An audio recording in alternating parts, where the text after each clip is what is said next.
Hello everyone, welcome to all of you.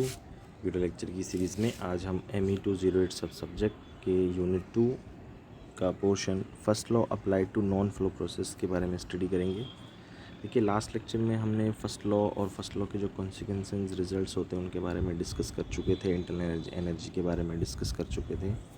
अब देखिए, जब फर्स्ट लॉ जो है नॉन फ्लो प्रोसेस यानी कि जो क्लोज सिस्टम होता है उसके लिए जब हम फर्स्ट लॉ अप्लाई करते हैं वेरियस प्रोसेस के लिए, तो उनके लिए वर्क डन की वैल्यूज़ जो है एंड हीट ट्रांसफ़र की वैल्यूज़ है वो किस तरह से कैलकुलेट होती है और डिफरेंट डिफरेंट प्रोसेस कौन कौन से थर्मोडाइनमिक्स की स्टडी में काम में आते हैं।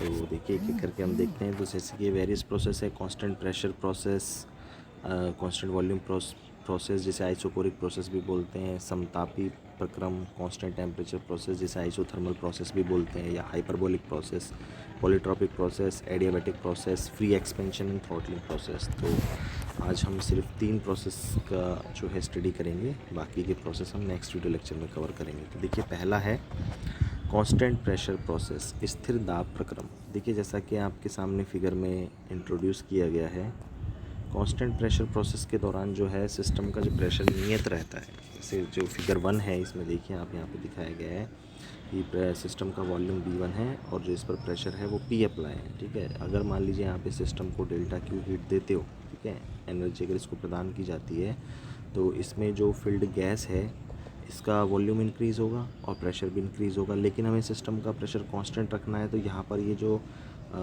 प्रेशर है, इस प्रेशर के कारण जो है कि गैसेस इस पिस्टन के ऊपर फोर्स लगाएगी। हमने यहाँ पर किसी प्रकार का कोई स्टॉपर नहीं लगाया हुआ है, तो ये जो प्रेशर है वो इस हायर एनर्जी के कारण जो प्रेशर है रिलीज़ होता रहेगा और कांस्टेंट प्रेशर जो है वो बना रहेगा। और इस वेट की सहायता से हम इस प्रेशर को जो है एडजस्ट, इसकी वैल्यू जो है एडजस्ट करके रखेंगे ताकि और ज़्यादा प्रेशर डिक्रीज़ ना हो। और जो अगर प्रेशर इंक्रीज़ होगा तो अपने आप ही गैसेस की इंटरनल एनर्जी इंक्रीज़ होने के कारण जो है गैस पिस्टन पर फोर्स लगाएगी, पिस्टन ऑटोमेटिकली जो बढ़ा हुआ प्रेशर है वो रिलीज़ हो जाएगा। यानी कि सिस्टम का प्रेशर कुल मिलाकर नियत रहेगा, पहले भी P था और एनर्जी देने के बाद भी इसका जो प्रेशर है P मेंटेन रहेगा। हाँ, इसका वॉल्यूम बढ़ जाएगा। देखिए, आप यहाँ पे साफ दिखाई दे रहा है, इनिशियल स्टेट पर जो वॉल्यूम V1 है उसके बाद ये वॉल्यूम V2 यहाँ तक एक्सपेंड हो चुका है एनर्जी देने के बाद। तो यदि हम इसे PV प्लॉट पर दिखाएं तो देखिए, स्टेट 1 ये कांस्टेंट प्रेशर प्रोसेस है, वाई एक्सिस पर प्रेशर है, एक्स एक्सिस पर वॉल्यूम। तो देखिए, यहाँ 1 से 2 तक जो है हमारा सिस्टम जो है पहुँचा है, स्टेट 1 से स्टेट 2 तक। इनिशियल स्टेट पर जो इसका वॉल्यूम V1 था, फाइनल स्टेट पर वॉल्यूम V2, और जो प्रेशर है उसकी वैल्यू कांस्टेंट है। देखिए, यदि हम इस प्रोसेस को मैथमेटिकल रूप में आइडियल गैस इक्वेशन से कंपेयर करें, तो देखिए, आइडियल गैस इक्वेशंस क्या होती है कि P1 V1 upon T1 is equal to constant, या फिर जो है इसका जनरलाइज्ड रूप क्या होता है, PV upon T is equal to constant. ठीक है, जब स्टेट 1 और 2 के बाद के लिए करेंगे तो P1 V1 upon T1 is equal to P2 V2 upon T2। चूँकि प्रेशर कांस्टेंट है यहाँ पर P is equal to C, तो P1 is equal to P2, दोनों जो प्रेशर्स की वैल्यू क्या होंगी, बराबर कैंसिल आउट हो जाएंगे। क्या बचेगा आपके पास, T2 is equal to T1 into V2 by V1। अगर हम वर्क डन की बात करें तो वर्क डन क्या होता है, W122 इन एग्जैक्ट फॉर्म में दिखाएंगे या प्रोसेस के टर्म्स में वर्क डन को शो करते हैं, 122 PdV इंटीग्रेशन ऑफ PdV। ठीक है, जब इसका इंटीग्रेट करेंगे तो dVAP कांस्टेंट होने के कारण बाहर आ जाएगा, dV का इंटीग्रेशन V, एंड V की जो लिमिट है 1 से 2 यानी V2 माइनस V1, तो वर्क डन जो है वो हमारा क्या हो जाएगा, W122 PV2 माइनस V1। अब देखिए, जो हीट ट्रांसफ़र है इस प्रोसेस के लिए वो किस तरह से होगा, delta Q is equal to MCP dt, और 1 से 2 तो Q122 हमारे पास क्या आ जाएगा, MCP dt का जो इंटीग्रेशन T आएगा और जो इसकी लिमिट है वो हो जाएगी MCP T2 माइनस T1। अब देखिए, फर्स्ट लॉ जो हमने डिराइव किया था, फर्स्ट लॉ जो हमने थर्मोडाइनमिक्स में पढ़ा था, उसका जो डिफरेंशिएट फॉर्म में जो रिज़ल्ट कैलकुलेट होकर आया था, du प्लस डेल्टा W। तो यहाँ से देखिए, यहाँ से अगर हम अब इंटरनल एनर्जी की वैल्यू कैलकुलेट करना चाहे तो डेल्टा क्यू हमारे पास है, डेल्टा डब्ल्यू हमारे पास है। तो देखिए, क्या लिखेंगे हम, delta Q is equal to delta W plus D U. यहाँ से D Q is equal to del Q minus del W, delta U is equal to, ये डेल्टा क्यू की वैल्यू Q122 यहाँ पे हम फाइंड कर चुके थे, and delta W is equal to PV2 minus V1। तो यहाँ पर ये हो जाएगा MCP T2 minus T1 minus MR T2 minus T1। अब देखिए चूँकि हम जानते हैं मेयर संबंध जो है R is equal to C P minus C V, ये थर्मोडाइनमिक्स के बेसिक्स वीडियोस में मैंने आपको समझाया हुआ है। इसका डेरिवेशन छोटा सा डेरिवेशन है, कैसे आता है ये relation R is equal to C P minus C V.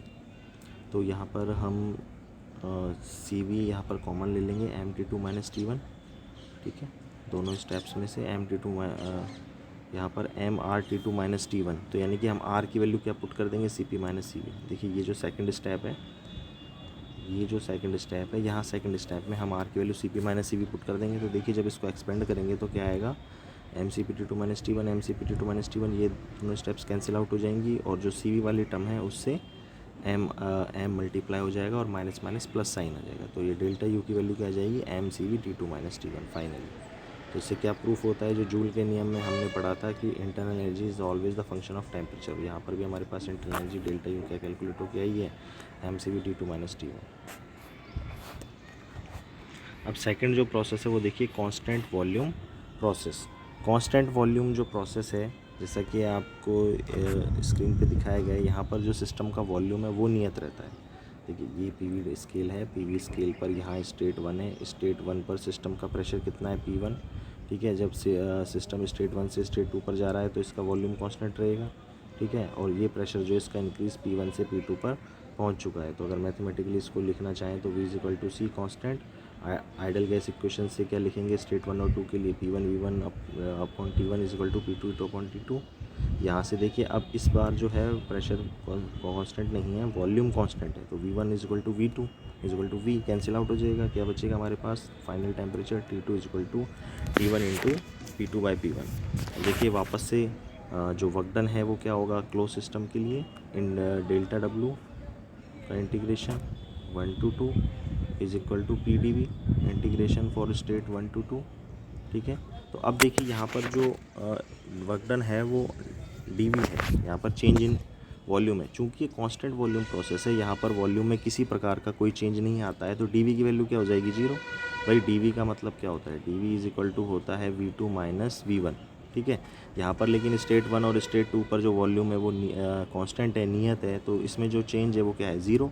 तो डी वी की वैल्यू ज़ीरो है तो P D V is equal to क्या हो जाएगा, zero, whatever be the value of P. तो पी की वैल्यू है चाहे कुछ भी लें आप, ठीक है। तो डी वी अगर ज़ीरो है तो डेल्टा वर्क डन क्या हो जाएगा, ज़ीरो। तो कांस्टेंट वॉल्यूम प्रोसेस के लिए वर्क डन कितना होता है, ज़ीरो। नेक्स्ट आते हैं अब heat transfer. Constant volume process के लिए जो हीट ट्रांसफ़र है, हीट ट्रांसफ़र क्या होगा, delta Q is equal to M C V D T, ठीक है। Delta Q is equal to M C V D T. चूँकि ये कांस्टेंट वॉल्यूम प्रोसेस है तो यहाँ पर सी पी जो है कांस्टेंट प्रेशर स्पेसिफिक हीट वो काम में नहीं लेंगे, यहाँ पर हम कांस्टेंट वॉल्यूम स्पेसिफिक हीट काम में लेंगे। तो delta Q is equal to Q1 to 2 M C V T two minus T one. अब देखिए जो फर्स्ट लॉ ऑफ थर्मोडाइनमिक है उसके अनुसार हम क्या पढ़ते हैं, D is equal to delta Q minus delta W. तो देखिए यहाँ पर इंटरनल एनर्जी की वैल्यू क्या हो जाएगी, Q1 to 2 minus W1 to 2 thermodynamic system की स्टेट 1 to 2 के लिए जो हमने इस प्रोसेस के लिए मानी है। तो देखिए Q1 to 2 M C V T two minus T one and W1 to 2 क्या है, ज़ीरो। तो अगेन जो हमारे पास डेल्टा यू क्या कैलकुलेट हो क्या आ गया, M C V T two minus T one, यानी कि जो जूल के नियम को सही साबित करता है, ठीक है। अब देखिए एंथैल्पी में परिवर्तन, डी एच एंथैल्पी में परिवर्तन क्या हो जाएगा, D H M C P D T. Enthalpy के लिए हमेशा याद रखिए कांस्टेंट प्रेशर स्पेसिफिक हीट काम में आएगी। जब भी आप डेल्टा एच कहीं पर भी कैलकुलेट करें या डी एच कैलकुलेट करें, always is equal to M C P D T. Constant pressure specific heat काम में लेंगे, ना कि कॉन्स्टेंट वॉल्यूम, ठीक है। यहाँ D H 1 to 2 M C P D T 1 to 2, तो H2 minus H1 equal to क्या आ जाएगा, M C P T two minus T one.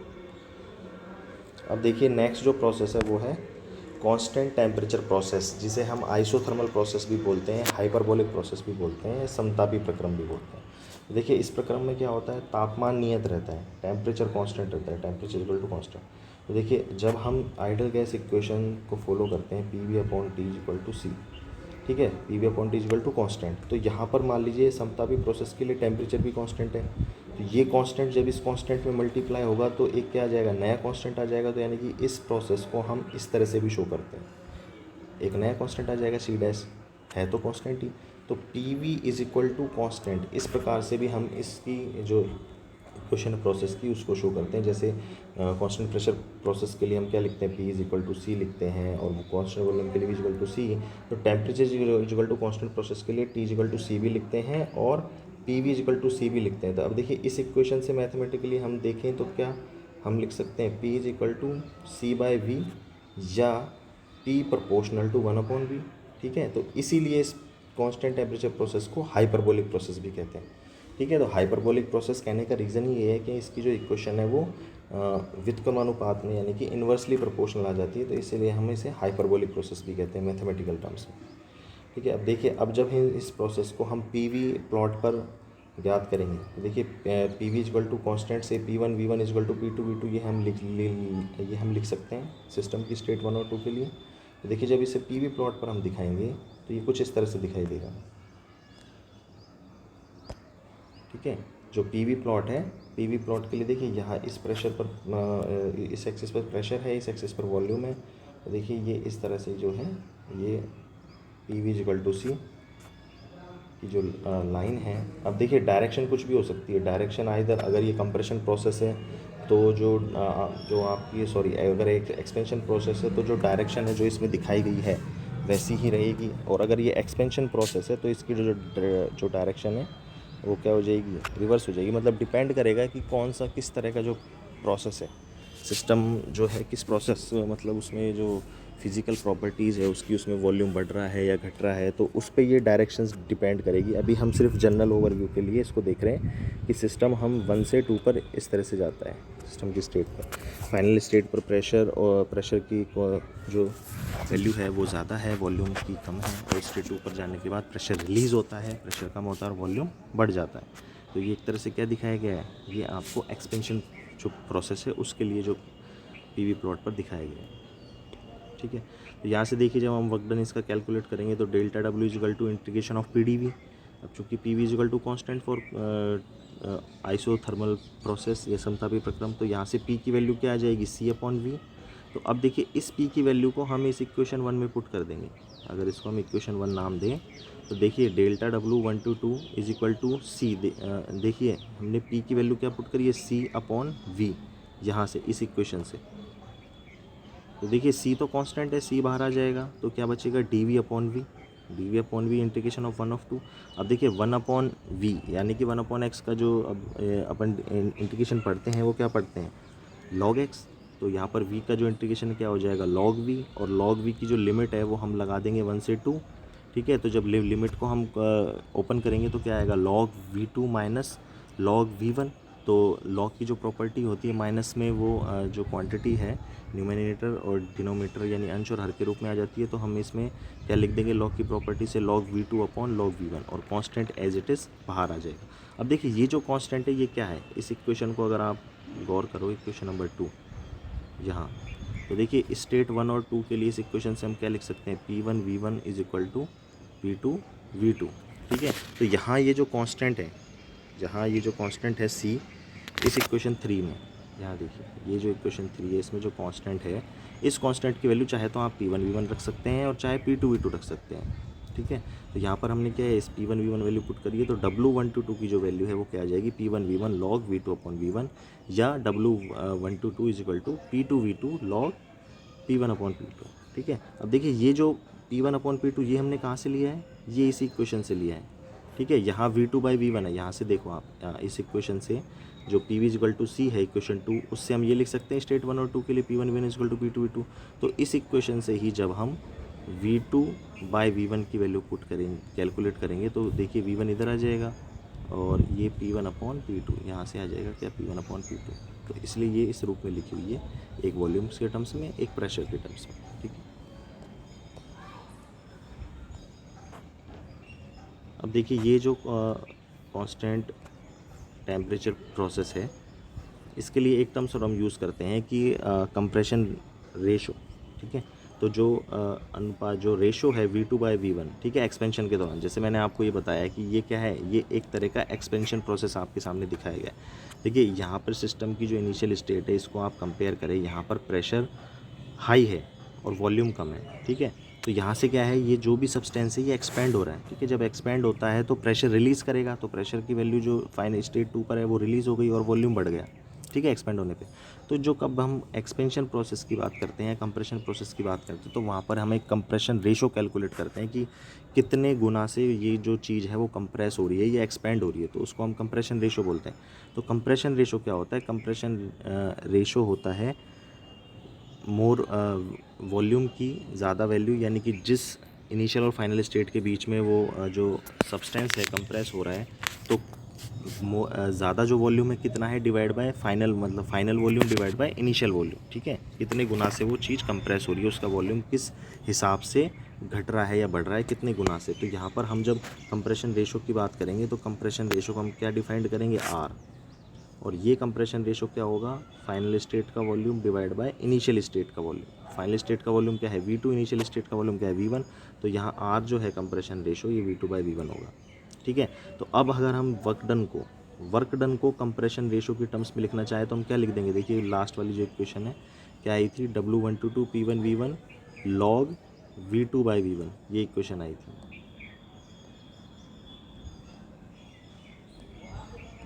ये वाली W122 P1V1 log V2 by V1। तो देखिए V2 बाई V1 इसको हम क्या लिख देंगे? Compression ratio. तो यहाँ देखिए इस इक्वेशन में हमने यही दिखाया है, W122 P1V1 log R। R क्या है? Compression ratio. अब देखिए आइडल गैस इक्वेशन वो क्या होती है? PV इक्वल टू MRT, ये भी इसी का एक फॉर्म है। तो अगर हम स्टेट 1 के लिए बात करें तो क्या हो जाएगा? P1V1 is equal to MRT1, ठीक है। तो यहाँ इस P1V1 को हमने किस फॉर्म में लिख दिया? MRT1 के फॉर्म में और log R, ठीक है। अब देखिए इंटरनल एनर्जी, जैसे जूल के नियम में हम पढ़ते हैं, जूल का नियम क्या पढ़ते हैं हम? Internal energy is the function of temperature, यानी कि यू जो है वो तापमान पर, यानी कि सिस्टम के टेम्परेचर पर निर्भर करती है इंटरनल एनर्जी। अगर सिस्टम का टेम्परेचर कांस्टेंट है, यानी कि सिस्टम का टेम्परेचर अगर ना तो घट रहा है ना बढ़ रहा है, तो उस इंटरनल एनर्जी में जो चेंज है किसी प्रकार का परिवर्तन नहीं आएगा अगर तापमान नियत रहेगा। तो यहाँ से डेल यू की वैल्यू क्या हो जाएगी? 0। तो फॉर कांस्टेंट टेम्परेचर प्रोसेस उसके लिए जो डेल्टा है U2 माइनस U1 वो क्या हो जाएगा? 0, क्योंकि तापमान में चेंज नहीं हो रहा है। चूँकि dt इज इक्वल टू 0, चूँकि सिंस dt तापमान में जो परिवर्तन वो 0 है, इसलिए डेल्टा U भी क्या हो जाएगा?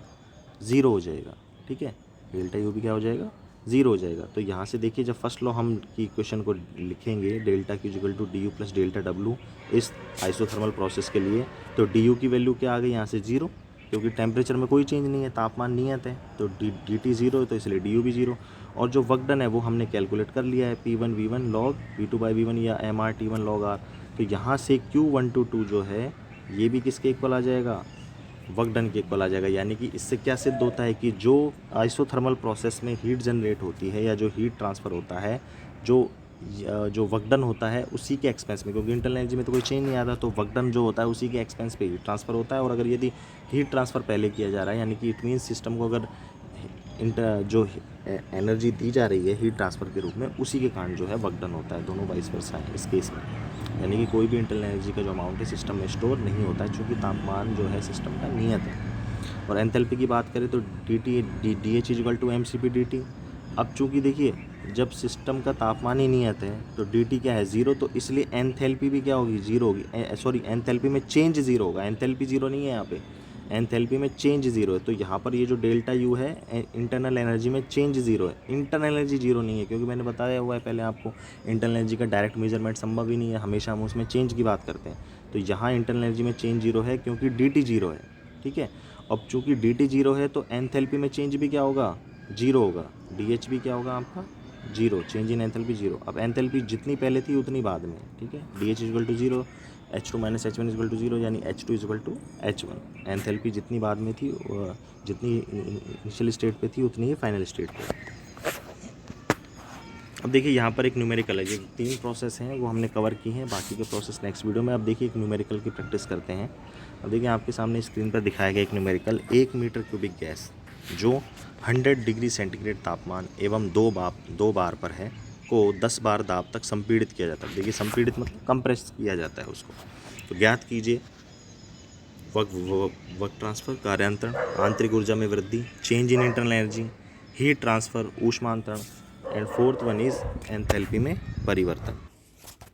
Third one is heat transfer and fourth one is change in enthalpy and अब देखिए ये दो केसेस के लिए पूछा गया है। पहला कि जब कांस्टेंट टेम्परेचर प्रोसेस हो, सॉरी कांस्टेंट वॉल्यूम प्रोसेस हो, और सेकंड वन इज जब कांस्टेंट टेम्परेचर प्रोसेस हो।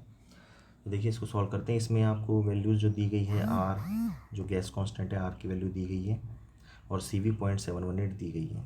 देखिए इसमें ऐसी वैल्यूज़ दी गई है। अगर मान लीजिए इसमें इस न्यूमेरिकल्स में ये जो गैस है, इस गैस वर्ड को यूज़ ना करके वो अगर एयर वर्ड यूज़ करता, ठीक है, एयर के लिए करता, तो एयर के लिए भी जो वैल्यूज़ हैं आर और सी वी की वो यही होती है, ठीक है। तो ये आपको याद होनी चाहिए अगर वो एयर कह देता। देखो क्योंकि उसने गैस बोला है तो उसने वैल्यूज़ दे दी हैं, और ये वैल्यूज़ जो है वो एयर की होती है, ठीक है। तो देखिए दिया जो गिवन डाटा है वो क्या है, P1 यानी कि इनिशियल स्टेट पर जो प्रेशर 2 बार है, फाइनल स्टेट पर 10 बार है, ठीक है, कंप्रेस की जा रही है। तो इनिशियल वॉल्यूम जो है 1 मीटर क्यूबिक है। अब चूँकि सीधी सी बात है, देखिए अगर ये चीज़ कंप्रेस हो रही है, जैसे कि इसने बोला वैसे संपीड़ित किया जाता है, तो V2 जो वॉल्यूम है वो V1 से क्या आएगा, कम आएगा, क्योंकि कंप्रेस करने पर जो प्रेशर है वो बढ़ता है और वॉल्यूम जो है कम होता है।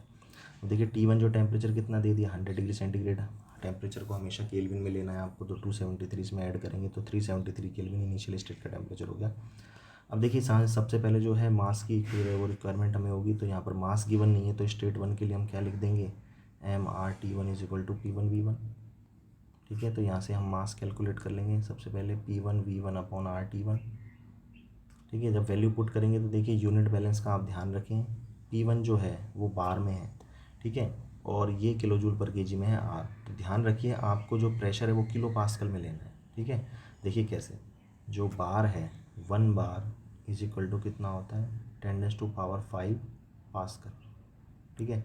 जब इसको किलो पास्कल में लेंगे तो क्या आएगा, किलो का मतलब 10⁻3, तो 10 की पावर में से 10 की पावर 3 तो चल जाएगा किलो में, किलो पास्कल में, और यहाँ क्या बचेगा 100, ठीक है। तो 1 बार इज इक्वल टू कितना हो गया, 100 किलो पास्कल। अब अपने को कितना दिया हुआ है, 2 बार दिया हुआ है, तो 2 को उसको हम जो है, यहाँ प्रेशर 2 बार दिया गया है, तो इसको हम क्या करेंगे, सिंपली 100 से मल्टीप्लाई कर देंगे। तो देखिए यहाँ पर P1 की वैल्यू 2 × 10⁻2 100, V1 की वैल्यू 1 मीटर क्यूबिक, SI जो यूनिट है उसका ध्यान रखेंगे, SI जो यूनिट में सारे डाटा लेने हैं। यहाँ पर मीटर क्यूबिक में दिया है, अगर सेंटीमीटर क्यूबिक में वॉल्यूम होता तो इसे हम मीटर क्यूबिक में चेंज कर लेते हैं। आर की जो वैल्यू है वो 0.287 एंड टेम्परेचर की वैल्यू 373, तो यहाँ से हमारे मास की वैल्यू आ जाएगी 1.86 kg, ठीक है। अब नेक्स्ट जो है आंतरिक ऊर्जा पर, अब देखिए सबसे पहले हम केस मानेंगे क्या, कांस्टेंट टेम्परेचर प्रोसेस, ठीक है। तो फर्स्ट केस है कांस्टेंट टेम्परेचर प्रोसेस। देखिए इसके साथ साथ यहाँ पर Cp की वैल्यू भी फाइंड की गई है, जो बहुत ही आसान है, क्योंकि R दिया हुआ है और R क्या होता है, Cp माइनस Cv। तो यहाँ से आप Cp भी फाइंड कर सकते हैं, कितना आ जाएगा, R प्लस Cv। तो R और Cv की वैल्यू दोनों को ऐड कर दीजिए, आपके पास Cp आ जाएगी, जो कि 1.005 किलो जूल पर केजी केल्विन आ जाएगी। अब देखिए constant temperature, constant volume process. तो पहला जब कांस्टेंट वॉल्यूम प्रोसेस आपने मान लिया, देखिए कांस्टेंट वॉल्यूम में क्या रहेगा, इनिशियल और फाइनल स्टेट दोनों पे वॉल्यूम क्या रहेगा, कांस्टेंट। तो V2 की वैल्यू भी कितनी हो जाएगी, 1 मीटर क्यूबिक। तो जब हम आइडल गैस इक्वेशन अभी हम लगाते हैं, P1V1/T1 is equal to P2V2 और T2, ठीक है। जहाँ भी अगर कहीं आपको लगे कि भाई यहाँ पे अब न्यूमेरिकल में इसमें आगे हम क्या करें, तो एक बात ध्यान रखना, आइडल गैस इक्वेशंस को आप फॉलो करना, उससे जो है आपको थोड़ा हिंट मिल जाएगा कि आपको क्या करना है। देखिए यहाँ मान लीजिए आपके पास कांस्टेंट वॉल्यूम प्रोसेस, ये तो आपने पता लगा लिया कि भाई जो इनिशियल स्टेट का वॉल्यूम है वही फाइनल स्टेट का होगा, कांस्टेंट वॉल्यूम दिया होगा, तो V1 is equal to V2 is equal to 1 metre cubic. अब क्या करें, तो बाय डिफॉल्ट आप आइडल गैस इक्वेशन, अब इसकी दो फॉर्म होती है, एक होती है PV/T is equal to constant, जो जनरलाइज्ड फॉर्म है, ठीक है। दूसरी फॉर्म अगर आप किसी स्टेट के लिए बात करें तो P1V1 is equal to MRT1। तो देखिए पहले भी हमने आइडल गैस इक्वेशन लगाई थी मास फाइंड करने के लिए, और अभी हम टेम्परेचर फाइंड करने के लिए भी आइडल गैस इक्वेशन का यूज़ कर रहे हैं, ठीक है। तो P1V1/T1 is equal to P2V2/T2 इस वाली इक्वेशन से। तो यहाँ देखिए कांस्टेंट वॉल्यूम प्रोसेस के लिए V1 और V2 कैंसिल आउट हो जाएंगे, क्या बचेगा आपके पास, final temperature T2 is equal to, T2 इधर आ जाएगा, तो देखिए क्या बचेगा, P2/P1 मल्टीप्लाई बाय में T1 एज इट इज़ ये। तो यहाँ से जब आप वैल्यू पुट करेंगे, देखिए यहाँ हमने क्या है कि 10 बार और 2 बार, इनमें 100 का मल्टीप्लाई नहीं किया किलो पास्कल में। क्यों नहीं किया, क्योंकि ये डिवाइड में है, 100 कट आउट हो जाएंगे। लेकिन फिर भी जो आप है इसको भूले नहीं, तो आप 100 से मल्टीप्लाई कीजिए, किलो पास्कल में काम में लीजिए, उसके बाद ये कैंसिल आउट हो जाएंगे, और ये 1865 जो टेम्परेचर आपका ये कैलकुलेट हो जाएगा। अब वर्क ट्रांसफ़र की बात करें तो देखिए कांस्टेंट वॉल्यूम प्रोसेस के लिए, देखिए कांस्टेंट वॉल्यूम प्रोसेस के लिए क्या होता है, delta W 1 to 2 is equal to integration of PdV, ये बताया मैंने आपको 1 to 2, ठीक है। तो अब देखिए यहाँ कांस्टेंट वॉल्यूम प्रोसेस है, कांस्टेंट वॉल्यूम प्रोसेस का मतलब volume is equal to constant, और अगर मैं डीवी की बात करूँ वॉल्यूम में चेंज, वो क्या आ जाएगा जीरो, और वर्क डन क्या है पीडीवी। तो जब डीवी ही जीरो हो गया तो वर्क डन क्या आ जाएगा जीरो, क्योंकि प्रेशर की वैल्यू अब चाहे कुछ भी हो, अगर डीवी जीरो है तो डेल्टा डब्ल्यू जीरो आ जाएगा कांस्टेंट वॉल्यूम प्रोसेस के लिए। ठीक है, अब वापस से बात करते हैं इंटरनल एनर्जी जो पूछी थी। इंटरनल एनर्जी क्या होती है, M C V T two minus T one always. अब ये यहाँ पर जीरो नहीं होगी क्योंकि टेम्परेचर कांस्टेंट नहीं है, वॉल्यूम कांस्टेंट है, तो केवल वर्क डन जीरो होगा। तो जब हम इसको कैलकुलेट करेंगे M C V T two minus T one से, तो एम हमें पता है, सी भी हमें पता है, टी टू और टी वन दोनों आ चुके हैं, टी वन दिया हुआ है, टी टू कैलकुलेट कर चुके हैं हम 1865। तो यहाँ से डेल्टा यू की वैल्यू 2001.106 किलो जूल जो है आंसर में आ जाएगी।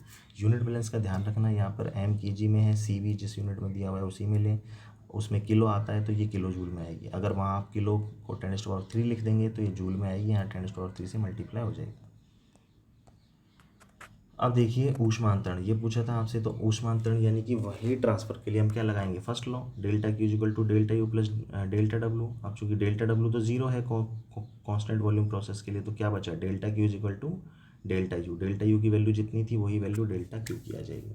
बात करते हैं एंथैल्पी में परिवर्तन, change in enthalpy, delta H equal to क्या है, M C P T two minus T one. यहाँ पे टी टू पता है, टी वन पता है, सी पी आपने कैलकुलेट कर लिया मेयर संबंध से, R is equal to C P minus C B से, आर गिवन है सी बी गिवन है तो सी पी आ गई थी 1.005। एम आप फाइंड कर चुके हो पहले, तो एंथैल्पी में परिवर्तन है जो ये भी आ जाएगा। तो ये तो हो गया हमारा फर्स्ट केस कंप्लीट। अब सेकंड केस जो हमने लिया था वो क्या लिया था, कांस्टेंट टेम्परेचर प्रोसेस मान के गणना कीजिए इसको, सारे जो पैरामीटर दोबारा से। ठीक है, तो अब देखिए सबसे पहले हम जो वर्क डन है उसी की बात कर लेते हैं। वर्क डन हमने क्या कैलकुलेट किया था कांस्टेंट टेम्परेचर प्रोसेस के लिए, P1 V1 log P1 upon P2 या log V2 बाई V1। ठीक है, अब चूंकि देखिए यहाँ पर हम V2 बाई V1 वाला फॉर्मूला इसलिए लगा रहे हैं क्योंकि V2 तो हमें पता ही नहीं है। अब आप कहोगे सर अभी तो आपने बताया कांस्टेंट वॉल्यूम रहेगा, वैल्यू एक, वो कांस्टेंट वॉल्यूम प्रोसेस के लिए था। ठीक है, लेकिन जब हम आइसोथर्मल प्रोसेस मानकर चल रहे हैं तो अभी हमें सिर्फ क्या गिवन है, जो गिवन डाटा है ये वाले, जो इनिशियल जो गिवन डाटाज हैं, केवल हमें ये पता है अभी तक, ये वाले डाटाज, क्योंकि हम इसको क्या मान रहे हैं अब, कांस्टेंट टेम्परेचर प्रोसेस मान रहे हैं। पहला केस कांस्टेंट वॉल्यूम के लिए था तो उसके लिए तो V1 इक्वल टू V2 हो गया, लेकिन यहाँ नहीं होगा। तो यहाँ सिर्फ हमें क्या पता है, प्रेशर, इनिशियल प्रेशर पता है, फाइनल प्रेशर पता है। तो पहला जो डाटा हम सिर्फ कैलकुलेट कर सकते हैं वो जो वर्क ट्रांसफ़र कैलकुलेट कर सकते हैं सेकेंड केस के लिए। ठीक है, तो सेकंड केस के लिए यहाँ पर जो वर्क ट्रांसफर है delta W equal to P1 V1 log V1 upon P2। अगर आप भूल भी जाते हैं तो इसको दोबारा कैलकुलेट कर लीजिए, याद रखने की ज़रूरत नहीं, याद रहता है तो ठीक है, बहुत अच्छी बात है। लेकिन आप भूल जाते हैं तो आपको बस पता होना चाहिए कि प्रोसेस क्या होता है। ठीक है, ये जनरलाइज्ड फार्मूला हो गया क्लोज सिस्टम के लिए। अब देखिए कांस्टेंट टेम्परेचर प्रोसेस को क्या लिखते हैं, T is equal to C, और P V upon T is equal to C, या आइडियल गैस की इक्वेशन है, तो यहाँ से टेम्परेचर कांस्टेंट है तो क्या आ जाएगा, P V is equal to C. ठीक है, तो यहाँ से पी की वैल्यू क्या आ जाएगी, C upon V is equal to P. इस वैल्यू को यहाँ पुट कर दो, C upon V into में डी वी 1 to 2, सी बाहर आ जाएगा, 1/v का जो इंटीग्रेशन वो log v, फिर वॉल्यूम आप लिमिट लगाओगे और उसको ओपन करोगे, log v2 minus log v1 log v2 by v1 into C की वैल्यू P1 V1 भी रख सकते हैं, P2 V2 भी रख सकते हैं। तो देखिए वही फार्मूला बन जाएगा P1 V1 log V2 by V1। अब V2 बाई V1 भी होता है और P1/P2 भी होता है। तो यहाँ पर चूँकि हमें प्रेशर की टर्म्स पता है तो हम प्रेशर वाला लगाएंगे। ठीक है, तो P1 V1 log P1/P2, तो P1 की वैल्यू आ गई, V1 की वैल्यू गिवन है, log P1 गिवन है, P2 गिवन है, तो डेल्टा डब्ल्यू की वैल्यू आपके पास -321 जो है -321.88 कैलकुलेट हो जाएगी। माइनस क्यों आई, क्योंकि देखिए यहाँ पर ये जो लॉग की राशि है वो एक से कम आया है। लॉग जब एक से कम होता है 0 से 1 के बीच में, वो नेगेटिव साइन के साथ आया है। तो अगर यहाँ पर वर्क डन की वैल्यू नेगेटिव साइन के साथ आ रही है तो इसका मतलब क्या है बताओ। साइन कन्वेंशन मैंने आप लोगों को बताया हुआ था कि कोई सिस्टम है उसमें जब आप सिस्टम वर्क डन प्रोवाइड करता है तो वो होता है पॉजिटिव। ठीक है, और अगर सिस्टम को वर्क डन दिया जा रहा है तो वो आता है नेगेटिव साइन के साथ। तो अगर यहाँ वर्क डन की वैल्यू नेगेटिव साइन के साथ आई है, ठीक है, यहाँ ये जो वर्क डन की वैल्यू है ये अगर नेगेटिव साइन के साथ आई तो इसका मतलब क्या है, सिस्टम को वर्क डन प्रदान किया जा रहा है, सिस्टम प्रोड्यूस नहीं कर रहा है, सिस्टम कंज्यूम कर रहा है वर्क डन। ठीक है, अब बात करते हैं हीट ट्रांसफ़र की। तो हीट ट्रांसफ़र के लिए देखिए,